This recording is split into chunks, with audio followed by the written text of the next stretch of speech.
केतकी एक जवान सुंदर इच्छाधारी नागिन थी। केतकी अपने समूह के साथ नदी के किनारे एक भूमिगत बिल में रहती थी। केतकी के माँ बाबा भी उसकी ही तरह इच्छाधारी नाग नागिन थे।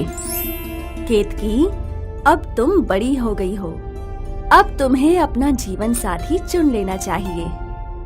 पर माँ, मैं कैसे चुनूंगी? यहाँ इतने सारे युवा हैं। जो तुम्हें भा जाए उसे चुन लो और उसके साथ ही रहो, वही तुम्हारा जीवन साथी रहेगा। जी माँ। अब केतकी अपने जीवन साथी की खोज में निकल पड़ी। वो अपने नाग रूप में कई दूसरे नागों से बात करने लगी, लेकिन उसे कोई पसंद नहीं आया। एक दिन की बात है, केतकी नदी किनारे अपने नाग रूप में बैठी थी। तभी उसकी नजर एक युवक पर पड़ी। पकड़ो भोला, मुझे पकड़ के दिखाओ। तुम्हें अपनी टोपी चाहिए तो मुझे पकड़ो। अब तो तू मेरे हाथ से गया बच्चू। अच्छा। केतकी की नजर रुद्र पे अटक गई और बस उसे रुद्र भा गया। केतकी को अपनी माँ की बात याद आई।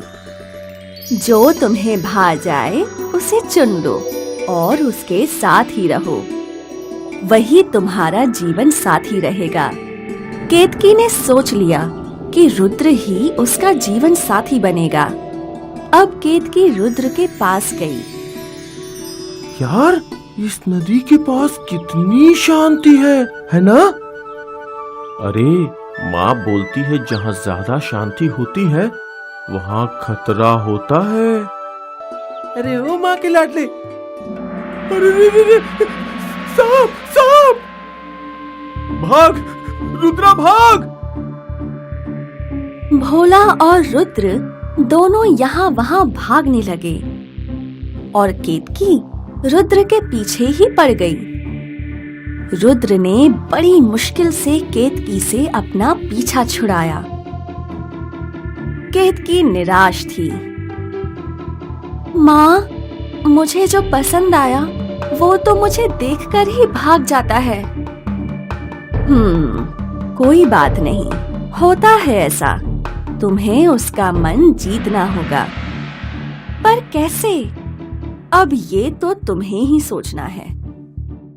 अगले दिन केतकी वापस रुद्र का इंतजार करने लगी, लेकिन रुद्र नदी के पास नहीं आया। मैं खुद ही जाकर उसे ढूंढती हूँ। केतकी निकल पड़ी अपने प्यार की तलाश में। आखिर केतकी को रुद्र मिल गया, अपने दोस्त भोला के साथ गप्पे लड़ाते। अबे, कल तो वो सांप हमें डसी लेता। नाम मत ले उस सांप का। तू जानता नहीं क्या, मुझे सांप से डर लगता है। कल मैंने अपनी जान कैसे बचाई मुझे ही पता है। हाँ यार, कल तो बाल बाल बचे। केतकी ये सब सुन रही थी। मतलब इसे मेरे नाग रूप से डर लगता है, लेकिन अगर मैं किसी युवती के रूप में इसके सामने आऊं तो शायद इसे डर ना लगे। केतकी वापस अपनी नदी के पास गई। उसने ठान लिया था कि अब जब वो रुद्र से मिलेगी तो एक लड़की बनकर। केतकी अपनी माँ के पास गई। क्या हुआ केतकी? माँ, मुझे मेरा जीवन साथी मिल गया, लेकिन उसके लिए शायद मुझे आप लोगों को छोड़ना पड़े। तो इसमें हर्ज ही क्या है? हर बेटी एक समय के बाद अपने माँ बाप को छोड़कर पति के साथ रहने लगती है, यही नियति है। फिर केतकी ने अपना रूप बदला और वो एक सुंदर युवती बन गई। शायद ये रूप रुद्र को पसंद आए। केतकी रुद्र के सामने आई। केतकी को देखकर रुद्र की आंखें फटी की फटी रह गईं। अरे भाई रुद्रा, सुन! रुद्रा, रुद्रा! भोला इतना कुछ बोल रहा था, लेकिन रुद्र की नजर केतकी से हट ही नहीं रही थी। रुद्र को पहली नजर में प्यार हो गया और फिर केतकी और रुद्र की शादी हो गई। इस तरह एक इच्छाधारी नागिन ने एक इंसान को अपना जीवन साथी बना लिया।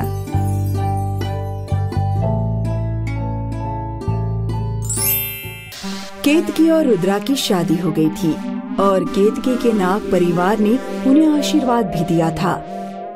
लेकिन रुद्रा को पता नहीं था कि केतकी एक आम लड़की नहीं बल्कि इच्छाधारी नागिन है। दोनों की शादी के बाद दोनों हंसी खुशी रह रहे थे। लेकिन एक दिन एक गांव वाले को एक नाग ने काट लिया।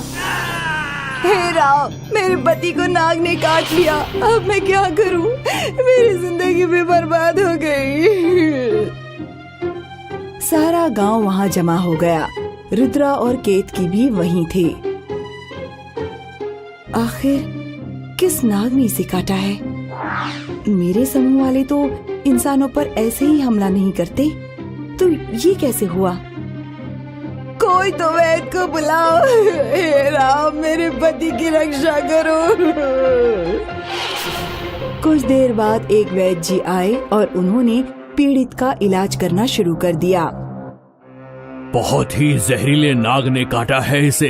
आखिर ऐसा जहरीला नाग गांव में आया कहां से? सरपंच जी, मुझे कुछ जड़ी बूटियां मंगवानी पड़ेगी। आप किसी को मेरे घर भेज दीजिए।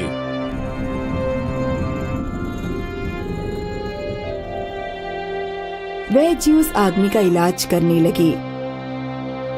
जब वो खतरे से बाहर आ चुका था, तब सारे गांव वाले अपने अपने घरों में चले गए। केतकी और रुद्रा भी अपने घर चले गए। आखिर ये नाग गांव में आया क्यों है? यही तो मुझे भी नहीं समझ आ रहा। खैर छोड़िए ये सब, मैं आपके लिए गर्मा गर्म रोटी बनाती हूँ। और हाँ, मैंने लड्डू भी बनाकर रखे हैं। केतकी और रुद्रा ने एक साथ खाना खा लिया और फिर दोनों ने बिस्तर बिछाया और सो गए। अचानक आधी रात को केतकी उठी और रुद्रा की ओर देखने लगी। लगता है गहरी नींद में है। यही समय है कि मैं माँ से मिलाऊं। और फिर केतकी अपने असली रूप में आई और खिड़की के रास्ते बाहर निकल गई। वो गांव से होते हुए नदी के किनारे भूमिगढ़ बिल में पहुंची। वो बिल के भीतर चली गई।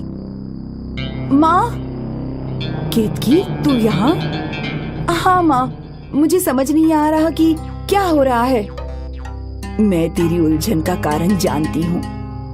आखिर उस आदमी को किसने काटा? वो कमीना भस्मा वापस आ गया है। भस्मा? पर क्यों? क्योंकि उसे पता चल गया है कि तेरी शादी एक इंसान से हुई है और वो उसे ही मारने आया है। पर ऐसा क्यों माँ? हमने तुझे बताया नहीं था, पर भस्मा तुझे प्यार करता था। वो तुझसे शादी करना चाहता था। वो हमारे पास आया था। तुम में ऐसा क्या है जो मैं केतकी की शादी तुमसे करवा दूं? मैं शक्तिशाली हूँ। और अहंकारी भी। तो क्या हुआ? शक्ति है तो अहंकार भी होगा। मैं अपनी बेटी की शादी किसी निर्मल दिल वाले से करूंगी, तुझ जैसे अहंकारी से नहीं। मैं भी देखता हूँ कि केतकी की शादी मेरे अलावा किससे होती है। उसका पाला मुझसे पड़ेगा, भस्मा से। बस, और अब जब वो लौट आया है तो वो तुझे और रुद्रा को ढूंढ रहा है। लेकिन फिर उसने गरीब गांव वाले को क्यों मारा? ताकि वो तेरा पता लगा सके। और शायद अब उसे तेरा घर और तेरे पति के बारे में पता होगा। तुझे यहाँ नहीं होना चाहिए था, अपने पति के साथ घर पर होना चाहिए था। क्या? जल्दी घर चल, हम सब भी आ रहे हैं।